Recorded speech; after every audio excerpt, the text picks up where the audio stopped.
Hello, this is Gregory. You're live on the air. Hi, Mr. Morgan. How are you? I'm excellent, thank you. How are you today? Good, good. I have a question. Okay, where are you calling from? Toronto, but I'm calling on behalf of a friend in Iran. I don't even know if it's possible for me Okay. to do that.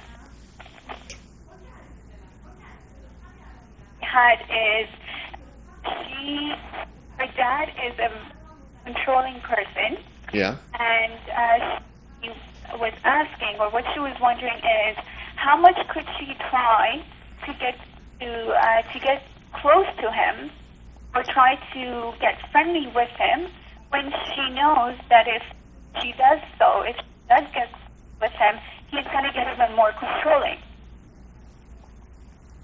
How old is she? She's 22. She's 32. Okay, well, she's a full-grown woman. And is she married, unmarried?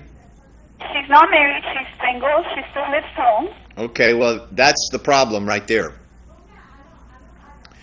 As long as she's living in her father's house, Right.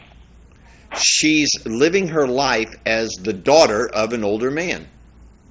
Right. Okay, so there's something in her personal development that has never happened.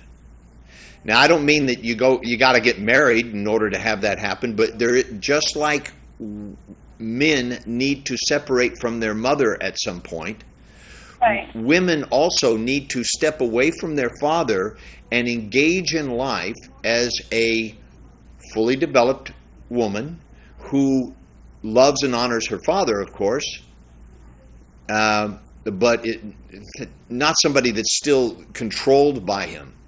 Now, if she's totally dependent on her father for her food and clothing and shelter and car and telephone and everything else, then there's not anything I can tell you that would help her avoid her father's control. He does control her. Right. My understanding is that, it's Iran, and with most girls, unfortunately, they can't move out unless they're married. Not everyone is so open-minded to let their daughters move out, so I guess, or if they're not married. And I know that's the case with her because she's not married, and I know for a fact that if she does decide to move out, it'll be a huge, and he might tell her to not even contact him anymore, and he might even say, "You're not even my daughter anymore," if she does anything like that. I know that she takes care of herself, she pays for her own bills, so that's the case. She does pay for her own bills? Yes. So is she financially I mean, this is very weird to have a conversation to somebody about somebody else, but I'm trying to help. If she has the ability to be financially independent, then if she wants to get out from under the control of her father, then she needs to do that. And she needs to take that risk. I don't know if you were just listening to the show. Were you listening to what I was saying? I was. That's why I waited for because it was making sense. Yeah. There's a time when the people in your life will hold you back. Right. Okay? And if you want to call that love, go ahead. I don't. That's the opposite of love. Control is the opposite of love. Okay. I think that's worth saying twice. Control is the opposite of love. It's the opposite. When you love something, you have no desire to control it whatsoever. You want it to be exactly the way it is because you love it like that. So she's sacrificing who she really is in order to be not even loved by somebody who wants to control her, because that's not love.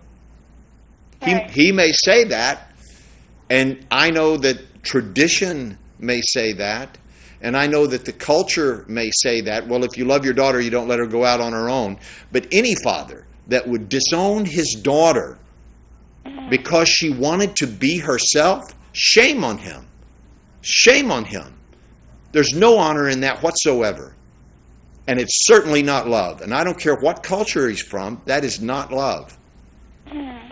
That is something that's diabolically and diametrically the opposite of love. If you want somebody to behave in a particular pattern or way so that you can feel better, you might as that's like a better description of hate. I want you to be unhappy so I can feel better. Right. You should be suppressed so that I can feel good. You should be controlled so that I can be proud of myself. You should be limited so that I can be free.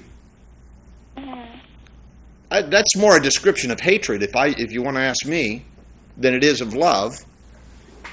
Sacrificing someone else's happiness and well-being and self-expression and love and joy in life so that you can feel better about yourself, so that you can feel like you're in control, or so that the neighbors won't talk, or, like that. If he's a good man and she's a good girl, and she's not into like shaming herself and her family for some reason, then he should trust her.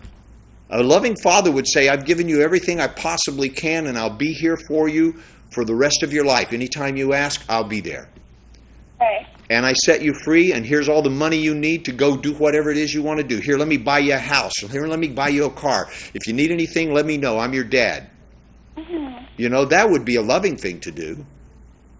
To tell you I will disown you if you leave here? Screw him. I'm sorry, but that's bad language. I shouldn't say that. But it makes me mad. Right. No, I totally understand. My understanding is that he would do such a thing, because knowing her and what I've heard about him, I know that he's somewhat very, very traditional. Like, he cares what time she gets home at night, and he does get concerned that if she's out too late, what the neighbors would think about her. So things like that. Well, I understand that, and those are his personal concerns and have nothing to do with her. Right. Okay? I've had a son. I was concerned what the neighbors thought about him. I was concerned about how he acted in public, but that's my problem, not his. Right. That's my worry. Do you understand? Right. She can't live her life to control his worries, so he doesn't worry. True. If you love somebody, you let them be who they are, and obviously if you're a father or a mother or somebody who's given your 30 years of your life to support and protect and provide for somebody, you feel like you have something to say about where they're going, right? Right. You feel like maybe you get a vote, Yeah. Like your vote should count maybe a little more than somebody else's, and that's a reasonable expectation. However, she needs to take control of her own life and say, I'm 32 years old. Thank you very much for giving me my life. I love you. I honor you. And I would never do anything to embarrass you or dishonor our family or myself. And, and if it's his choice to disown her or any of that, that's his choice. And you know why he would make that decision? You know why he would do that? Because he's being controlled by his society. He's being controlled by his religion, by his culture, by his beliefs, by his conditioning, brought up by people who are probably dead already. And he's still worried about their opinion. I mean, think about how absurd that is, to be worried about the opinion of somebody who isn't even here to offer it. Now, do you suggest that she should, I'm just thinking out of nowhere, thinking, suggest her having a conversation with him, like sitting and saying everything that you just said to him? Well, she shouldn't say everything I just said. He does have a conversation, decides to stay at his house, like not to move out, to live there, but ask for that freedom that she deserves. The 32-year-old that have that freedom. Yeah. But at the same time, she will live there and have that respect given back to him, even though I know she still does. Mm-hmm. Like, how that would work. Why not? With someone who's very controlling, or is there anything you can suggest? Everything in life, especially human relationships, is a conversation. Okay? Now, I know that's a funny way of talking, but even now I'm having a conversation. It's called a structural conversation with this table, with this cup, right? It is a way of conversing with the outside world, me and those things out there. So human relations are verbal. 90% of it is nonverbal. Okay? Most of the relationship between you and anybody else, her and her father, is nonverbal. Okay? And so it's important to have a conversation, and of course the conversation should be respectful, should be loving, but it's got to come from a place of honoring yourself. In other words, for her, honoring herself. She needs to honor herself. And if the highest thing that she's got is, I need to get out of here because you're driving me crazy, I feel constrained, that's not a very high purpose, you see. Okay. Yeah, but if her purpose is, I want to be a fully expressed woman in the world, and I want to meet people, and I want to come home when I feel like coming home because I'm old enough to decide what's right for me, you know. If that's the case, then she could have a respectful conversation. Listen, any self-respecting man would be, I would think, honored to have his daughter, he may not like it, but honored to have his daughter say, Dad, I love you and I honor you and I respect you. However, I feel that I'm old enough to make some decisions on my own, and I'd like to start doing that, and I'm going to start doing that. And I don't want it to damage our relationship or undermine anything between us. And, you know, but this is what I need to do. And I would feel so much better if you would honor me by giving me your permission, by giving me your blessing, whatever it is that she's seeking in that case. And, you know, not isolating me or persecuting me or, you know, cutting me off or throwing me out. Do you know what I mean? Right. Those would all be his personal reaction. He may feel all those things, but doing them and saying them is a different story. Right. You know, part of being a man is being able to control your emotions and your thoughts and, you know, your outrage at life, you know. And just because he's an older man doesn't mean his growth and development has stopped. In fact, in many ways, it's just beginning. For many men, their true growth and development doesn't begin to happen until they're in their 50s and 60s. Right. Then life calls upon you to put aside all that you think you know and become a sage or a wise man, to become an elder, to become a healer, a forgiver, you know, and instead of a warrior and a controller. And who better to cause that to happen but your children?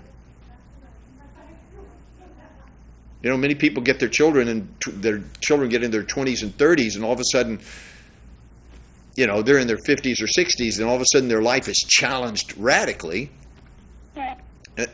just when they thought they could relax. That's right. Yeah. So anyhow, his growth and development is next to, and I didn't really mean what I said about him, but it just makes me mad that people would want to control somebody else that they say they love. And that's anybody, whether it's a husband, a wife, a mother to her son, you know, a boyfriend to a girlfriend, a wife to her husband. People are always trying to control others so that they can feel better. I want you to behave this way. I don't care what you think, right? I don't care what you want, as long as I feel better. That's very selfish. Got it? Okay, well, I've lost your voice. I hope this helped. And they're telling me I should take an advertising break. Okay, I'll be back in just a minute. Thanks for calling, and if I got cut off from you, call back.